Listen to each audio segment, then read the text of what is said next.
오늘 말씀입니다. 신명기 34장 1절부터 8절 말씀입니다. 신명기 34장 1절부터 8절 말씀, 제가 가지고 있는 성경은 구약성경 318쪽입니다. 구약성경 318쪽 신명기 34장 1절에서 8절 말씀 교독하시겠습니다. 모세가 모압 평지에서 느보산에 올라가 여리고 맞은편 비스가 산꼭대기에 이르매 여호와께서 길앗 온 땅을 단까지 보이시고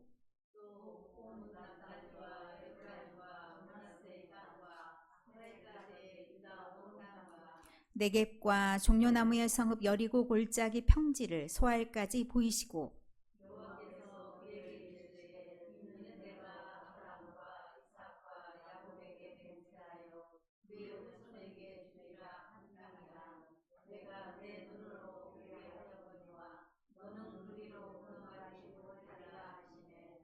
이에 여호와의 종 모세가 여호와의 말씀대로 모압 땅에서 죽어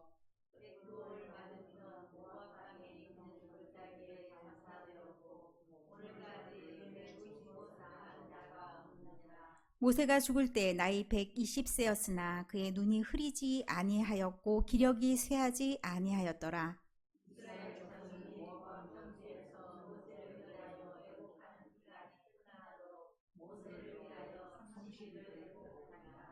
아멘. 자, 오늘 신명기 34장 1절부터 8절까지의 말씀이 우리가 교회력이라고 하는 그 예배 절기에 딱 들어가 있는 본문입니다. 제가 이 본문을 딱 받아들면서 고민이 참 많았습니다. 어찌 보면은 모세의 죽음 얘기 별로 좋아하지 않는데 이 말씀을 어찌 전할 것인가. 내게 본문 아무리 찾아봐도 이 본문이 그래도 가장 나을 거, 전달할 수 있는 것들이 있을 것 같은데 고민을 많이 하다가 제가 사실은 죽음에 관련돼서 연구를 하고 있는 상황인데 죽음이 우리에게 어느 날 갑자기 문득 오는 것이 아니라 준비되어야 된다는 생각을 많이 하고 있는 사람의 입장으로서 오늘 말씀처럼 우리에게 많은 것을 들려줄 수 있는 말씀이 없을 것 같아. 최종 결론 딱딱 그래 이거야 라고 받아들였습니다. 이거 제가 엄청나게 많이 고민했습니다. 일주일 동안 해야 돼 말아야 돼 뭔 좋은 소리라고 이런 생각이 또 들 수도 있어서 그런 생각이 많이 들다가 저에게 갑자기 불현듯이 띠리리 전화 통화를 한 그 전화가 저에게 하나님이 들려주신 말씀과도 같이 들렸습니다. 제가 며칠 전에 우리 새벽에 나오시는 분들에게 말씀을 드렸죠. 자, 박인순 성도님, 우리 교회 성도님도 아닌데 누구실까? 여러분 들어본 적이 없으시죠? 그분에게 전화가 왔습니다. 그러면 이렇게 말씀드리면 아실까요? 김복석 성도님 둘째 딸. 그러면 좀 아실 수 있는 분들, 고개를 끄덕이는 분들은 아시고 그래도 모르시는 분들은 아마 모르실 수 있습니다. 우리 교회를 막 쭉 나왔던 분은 아니시기 때문에 김복석 성도님이 대장암 판정을 받으시고 그러니까 몸이 좀 안 좋아지기 시작하면서 기도 요청이 들어왔습니다. 그래서 그때부터 기도를 하기 시작했고 기도한다는 것은 사실은 이제 저의 명단, 제가 항상 말씀드리지만 여러분이 적어주신 기도 제목 플러스 제가 생각하는 세가족으로부터 시작해서 그때그때 기도 제목을 받은 거 저는 기록을 합니다. 아마 새벽 예배에 계속 나오시는 분들은 아시겠지만 새벽마다 이 기도를 제가 빠뜨린 적이 없습니다. 그렇기 때문에 현재 여러분의 상황도 기도를 하다 보면 나름 느껴지고 미루어 짐작이 되는 그런 내용들이 있습니다. 그러면 제가 더 부수적으로 기도를 계속하고 있습니다. 그런데 이 기도를 한다는 것을 누가 알겠습니까? 하나님은 아시겠죠. 아시는 분들은 알겠지만 그런데 묘하게 이분이 딱 전화해서 하시는 말씀이 제가 목사님께 너무 감사합니다. 저희 엄마가 너무 빠른 속도로 회복이 됐는데 그 연세에 있을 수 없는 일이라고 합니다. 이것이 어디에서 온 건지 저는 알 수가 있을 것 같습니다. 자기는 무신론자라는 것을 밝히면서 예전에 카톨릭에 좀 성당에 좀 다니셨대요. 그런데 너무 말씀이 믿겨지지가 않고 들리지도 않고 받아들여지지도 않아서 서서히 멀어지고 현재 상태 무교, 나는 종교랑 관련이 없네 라고 생각하셨다가 이런 상황을 딱 맞닥뜨리면서 본인의 마음이 내가 여기인가? 라는 생각이 들었다. 그래서 예전에 그렇게 막 믿으려고 발버둥 쳤는데 믿어지지 않던 것들이 그냥 어느 날 문득 딱 온 느낌이 든다. 그러면서 자기도 그런 마음이 들고 어머니에게도 그런 마음이 든다. 어머니가 좀 괜찮아지시면 한번 오고 싶다 라는 말씀을 하시더라고요. 하나님께서 우리 김복성 성도님을 살려두신 이유가 있구나 라는 생각이 들었습니다. 왜? 하나님이 대장암 한 달 동안 무지 아프셨대요. 아프셨는데 그것을 다 말하지 않으셨다고 해요. 그 아픈 과정에서 또 치료받기까지, 그리고 하나님이 수술 잘 돼서 살려주시기까지 그가 아직 할 일이 남았기 때문에 이런 기적 같은 시간을 주셨구나 라는 생각이 들더라고요. 사명을 부여하신 거죠. 본인이 느끼지 못한 사명. 그러나 이제 깨달은 그 사명, 그 사명을 가지고 하나님께서 부여하신 그것들을 붙잡고 나아가니까 어떻게 되냐? 본인의 생명이 연장될 뿐만 아니라 자기 가족을 살리는 그것까지 부수적으로 얻게 되는구나 라는 생각이 확 밀려오면서 오늘 주신 이 모세의 죽음, 이 죽음을 통해서도 어찌 보면 여러분에게도 굉장히 많은 도전이 될 수 있겠다라는 생각을 하게 됐습니다. 자, 여러분에게 모세라는 사람은 어떤 사람입니까? 모세가 존재 가치를 부여받은 게 어떤 이름으로 존재 가치가 부여받았을까요? 모세는 이것을 떠나선 살 수가 없습니다. 타이밍 좋고요. 아주 좋은 타이밍에 이미지를 딱 올려서 마음에 듭니다.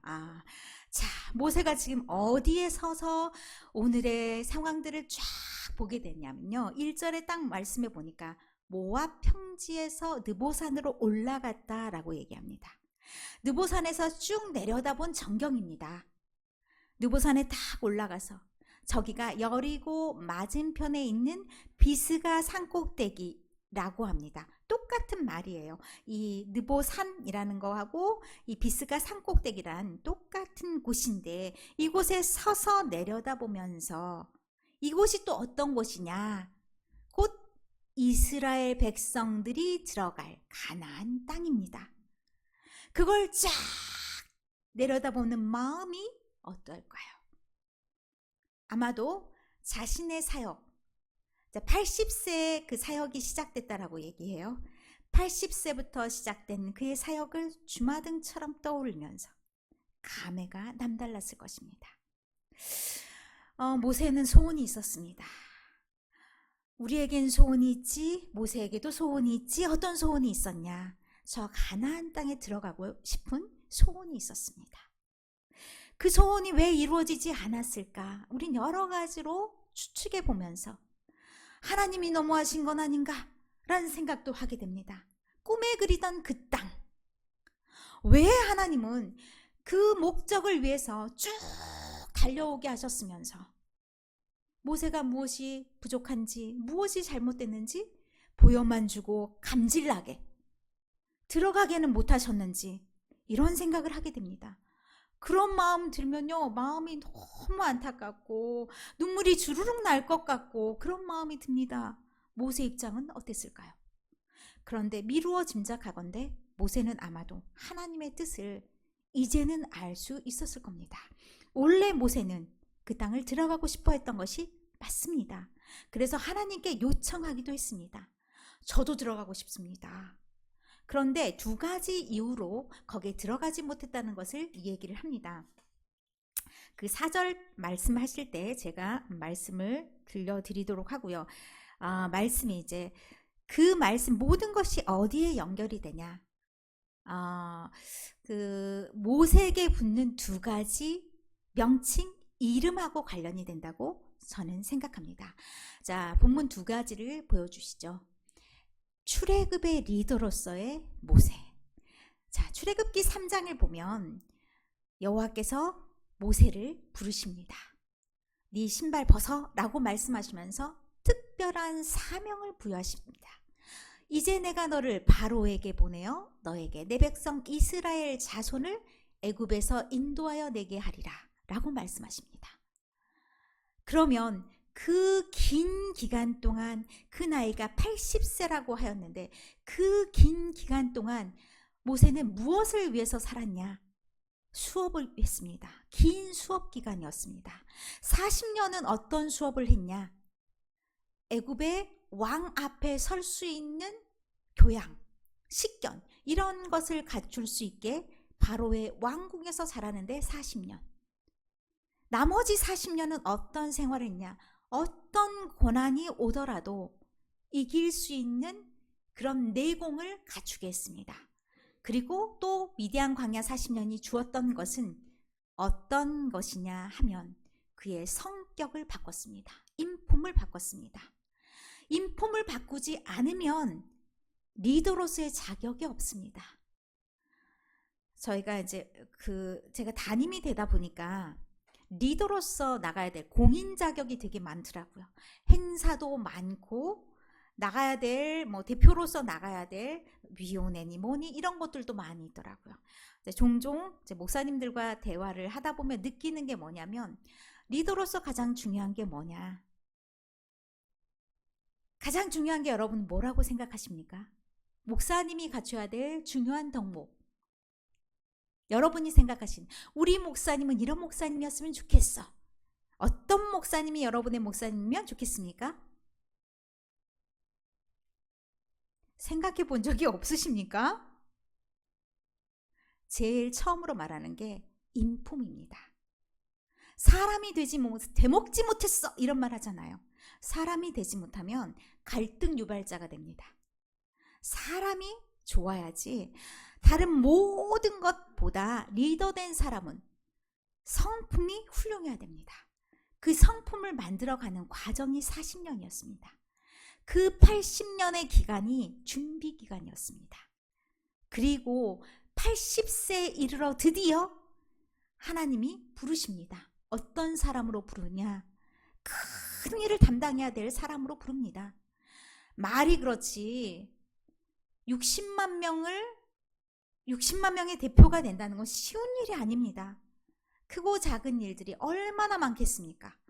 불만은 또 얼마나 많았습니까? 이들을 다스리기 위해서 그가 가지고 있어야 될 성품이 이루 말할 수가 없는데 그 중에 단연코 하나, 온유했더라 라고 말합니다. 사람이 좀 품어 안을 수 있는 배포가 없고 그런 품이 없으면 다 도망가요. 다 떠나가요. 60만 명이 제 갈 길로 가면 그게 어찌 되겠습니까? 그래서 그런 사람으로 품어 안으시는, 그런 사람으로 만들어 가시는 기간이 오래 걸린 겁니다. 그래서 80년 동안 준비하게 하시고 드디어 이제 세우셨습니다. 출애굽 리더. 이 타이틀이 굉장히 큽니다. 이 사람이 평생 저 타이틀을 벗어나지 못할 겁니다.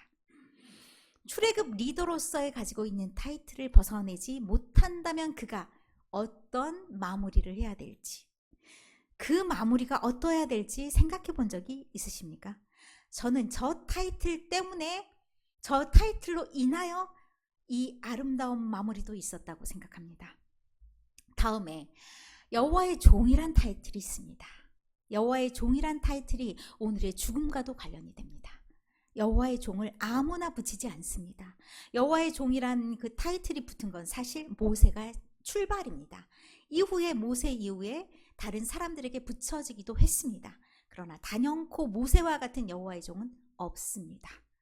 그런 리더로서 모세에게 붙여졌던 이름들, 이 이름값을 하도록 평생을 살아야 됩니다.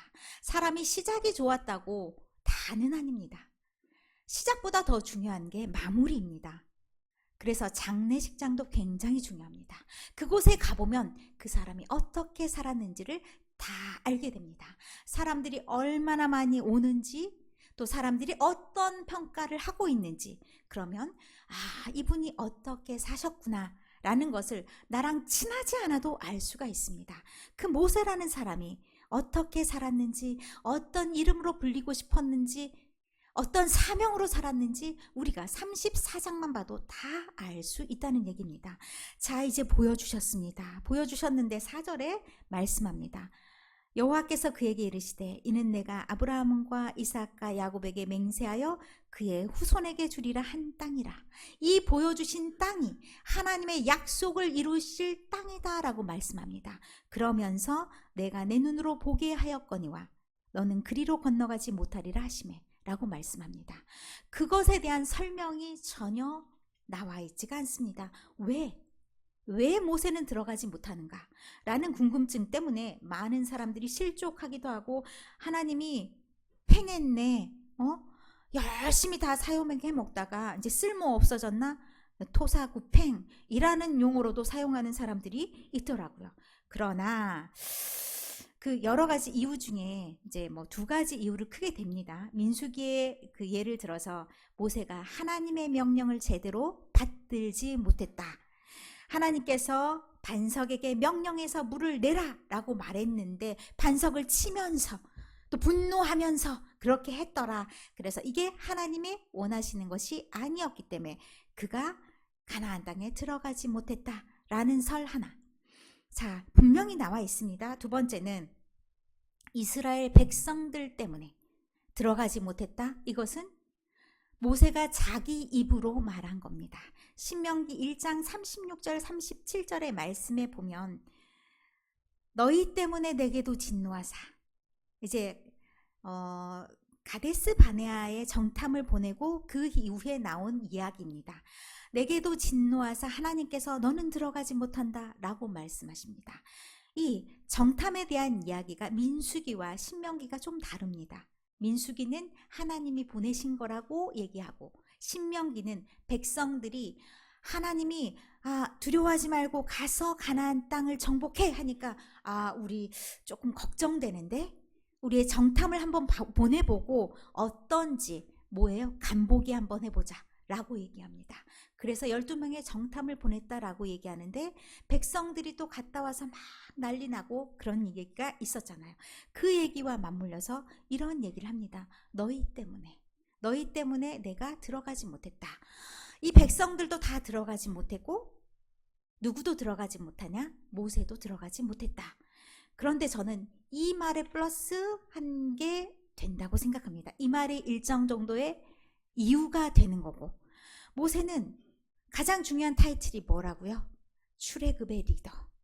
출애굽의 1세대 리더였습니다. 그러면 명장은 어떻게 해요? 전쟁의 대장은 어떻게 죽는 게 가장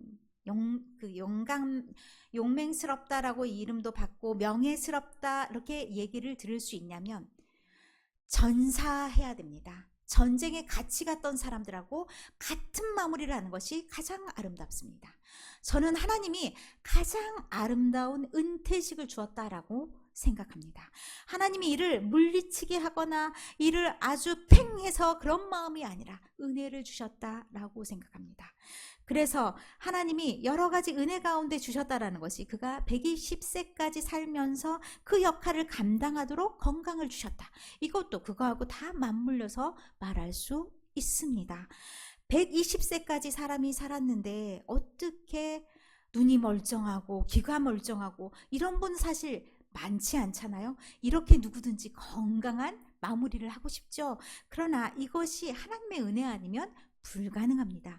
그런데 이렇게 다 할 수 있도록 그가 리더 역할을 다 할 수 있도록 해주셨다 라고 말씀합니다. 그리고 그 다음 일은 그 다음 사람이 하도록 맡기셨습니다. 이 세대의 주자가 누구겠습니까? 정탐을 갔던 12사람 중에 리더가 나와야 되는 것이 맞습니다. 그 12사람 중에 멀쩡했던 사람이 2사람밖에 없습니다. 여호수아와 칼렙. 그들의 나이가 얼마쯤 됐을까요? 그들의 나이를 추정해 볼 수 있는 것이 여호수아 14장 7절에 나옵니다. 내가 내 나이 40세라고 말하는 갈렙의 말이 있습니다. 갈렙이 이 산지를 내게 달라라고 여호수아에게 말하면서 내가 정탐 갔을 때 그 나이가 40세였다. 지금 내가 85세인들 그걸 못하겠냐? 나에게 산지를 주라 라고 말하는 그 내용에서 내가 정탐 갔을 때 나이가 40세? 그러면 미루어 짐작할 때 여호수아의 나이가 지금쯤은 한 80세 즈음으로 보여집니다. 그러면 어떤 나이입니까? 모세와 같이 이제 일할 수 있는 나이입니다. 하나님의 사명을 감당하고 가장 일 잘할 수 있는 나이. 언제까지나 여호수아가 모세의 종이 돼야 되겠습니까? 이제는 그도 물러날 때 물러나고 여호수아가 한창 일할 수 있도록 도와주는 것이 모세의 역할입니다. 그런데 모세가 남아있다면 사람들이 어떻게 될까요? 모세가 막강 파워 아닙니까? 모세가 얼마나 많은 기적을 베풀었습니까? 와, 모세가 막 아파서 막 사람들이 다 죽어가는데 저 노뱀을 쳐다봐 그러니까 노뱀을 만들어가지고 쳐다보니까 막 다 낫고, 하나님이 분명 그 일을 하셨지만 모세를 통해서 했기 때문에 사람들은 모세를 쳐다봅니다. 모세가 살아있으면 여전히 모세가 좋은 영예를 얻는 게 아니라 어찌 보면 걸림돌이 될 수 있는 그런 입장입니다. 그렇기 때문에 깔끔한 마무리 2탄이 뭐냐면 묘지가 없습니다. 6절의 말씀에 벳볼 맞은편 모압 땅에 있는 골짜기에 장사되었다. 그러나 그게 끝이 아니라 그러면 묻힌 묘지가 있어야 되잖아요. 오늘까지 그의 묻힌 곳을 아는 자가 없다. 묘지를 알면 어떻게 합니까? 묘지를 알면 어떨 것 같아요? 찾아가죠. 미주알 고주알 말해. 모세 당신은 엄청 위대했는데 여호수아 하는 것이 영 시덥지가 않아요. 거기 가서 말해요. 끝없이 마음이 어디로 향하는 거예요? 모세로 향하는 거예요. 차단합니다. 차단. 모세에게 향하는 마음을 없애고 여호수아에게 집중하게 하는 것. 그래서 다음 사람이 다음 일을 하게 하는 것. 만약에 남아있다 하더라도 모세가 그에게 아주 온순해서 아무 역할을 안 한다 하더라도 그 자체가 걸림돌이 될 뿐만 아니라 어찌 보면 뒤에 처져 있는 사람이 될 수가 있습니다. 아무리 건강하다 하더라도 막 그 앞에 나가서 전쟁을 치러야 되는데 배려해야 되는 대상이 될 수가 있잖아요. 그 모든 것을 깔끔하게 정리하시면서 하나님이 갈 방향을 보여주셨다라는 것은 그에게 베푼 최대의 영광입니다. 자, 이제 네가 해온 것이 헛되지 않았어. 네가 해온 것이 정말 좋은 일이었어. 할 만큼 다 했다. 봐라, 지금 가나안 땅에 이르지 못했지만 여기서 다 보이지 않느냐. 저 사람들 이제 한 발자국만 나가면 그 할 일들을 다 해낼 수 있다. 잘했다. 충분히 몫을 다했다. 그 사명을 감당했으니 이제 너의 복을, 그게 복인 줄 알고 너의 복된 삶 아름답게 마무리하거라. 이것이 가장 아름다운 마무리가 될 줄 믿습니다. 우리에게도 삶이 있습니다. 마무리도 있겠죠. 우리가 어떤 마무리로 어떤 타이틀을 얻고 싶은지를 한번 생각해 보시기 바랍니다. 저도 이 말씀을 딱 보면서 어떤 마무리, 어떤 인생이고 싶은 마음이 있는가 한번 정리해 보았습니다. 나의 묘비명을 붙여진다면 어떤 묘비명이었으면 좋겠는지. 저는 누군가에게는 길이 되고 싶습니다. 누군가에게는 빛이 되고 싶습니다. 누군가에게는 숨구멍이 되고 싶습니다. 때때로 어둠을 걷고 가 있는 사람들이 있습니다. 지금 어둠이 있는 사람들이 있습니다. 그런 사람들에게는 한 줄기 빛이 그에겐 대단한 희망이 됩니다. 그런 사람들에게 빛이 되는 사람이 있어야 됩니다. 내가 길을 헤매고 있을 때 누군가 한 발짝 반 발짝 앞서가는 사람이 필요합니다. 앞서가는 사람은 수고를 마다하지 않아야 하고 고행도 고행이라 말하지 않아야 합니다. 여러분에게 비밀이 하나 있는데요. 제가 현암교회에 온 이유 중에 하나, 여기에 여자 목사가 하나도 없었다. 그것이 저에게 가장 큰 이유입니다. 이유 중에 하나입니다. 왜냐하면 누군가에게는 제가 길이 되어주고 싶었습니다. 한 발짝 반 발짝이라도. 그래서 길을 열어주고 싶은 마음이 있었습니다. 조금 더 어렵지 않게, 그 마음이 조금 닫아지지 않게 숨을 쉴 수 있는 공간, 여기 그런 곳이 있습니다. 여기 그런 사람이 있습니다. 라는 그런 마음이 있어서 제가 현암교회를 겁도 없이 선택을 했습니다. 그것이 하나님이 저에게 열어주신 길이고 여러분에게 보여주신 길이라고 믿습니다. 여러분에게도 여러분이 지금 삶을 살아온다라는 것은 김복석 성도님과 같이 삶의 이유가 있어서 여러분을 살려주신 것입니다. 어떤 사람은 죽을 고비가 있었다가 살아나신 분도 있고 살고 싶지 않았는데 삶을 부여받으신 분들이 있습니다. 우리가 극단적인 선택을 하지 않았다고 우리 삶이 다 만만해서 사는 것은 아닙니다. 그러나 우리의 삶을 하나님께서 연장시켜 주시고 살게 하신 것은 여러분에게 분명히 여러분 이름 앞에 붙여질 타이틀이 필요한 것입니다. 이름이 필요한 것입니다. 여러분이 생각하셔서 그 사명을 깨달으셔야 됩니다. 여러분에게 때때로 어떤 사람에게는 나의 가족의 구원자 그런 타이틀이 붙여야 되는 그런 분들도 계실 것이고 저처럼 다양한 이유가 있는 그런 사람들도 있을 것입니다. 그 사명을 생각하시면서 그 사명을 마무리하는 동안까지는 하나님이 반드시 건강하게 살려주실 줄 믿습니다. 그렇다면 여러분은 그 사명을 향해서 돌진하셔야 됩니다. 내가 살아있어서 뭔 할 일이 있다고 하나님이 나를 살려두셨는가 라고 말하면 하나님을 모독하는 겁니다. 살아있는 그 삶, 이유가 있습니다. 반드시 그 사명을 감당하면서 여러분이 생각하는 것만큼 또는 하나님이 부여하신 그만큼 한 칸이라도 나가는 여러분의 삶이 돼야 됩니다. 모세가 이루었듯이 모세가 다 이루지 못한 걸 여호수아가 이루었잖아요. 내가 할 수 있는 것, 내가 보여지는 그만큼은 내가 힘들더라도 이기며 나아가야 됩니다. 제가 하나의 더 꿈이 있는데 이제 앞으로 시작을 해야 됩니다. 제가 자연이 주는 이 아름다움을 전국 방방곡곡에 알려드리는 역할을 하려고 현암의 소리를 유튜버 하고 싶습니다. 그래서 현암의 아름다움을 널리 알리면서 유튜브는 전 세계에 알릴 수 있잖아요. 보고 싶은 사람은 다 들어올 수 있잖아요. 그 역할을 하고 싶습니다. 말씀으로만 감동을 주는 게 아닙니다. 우리가 가지고 있는 모든 것으로 사람들에게 감동할 수 있습니다. 여러분이 또 감동을 줄 수 있는 사람, 또 저의 유튜브에 등장하실지 어떻게 아십니까?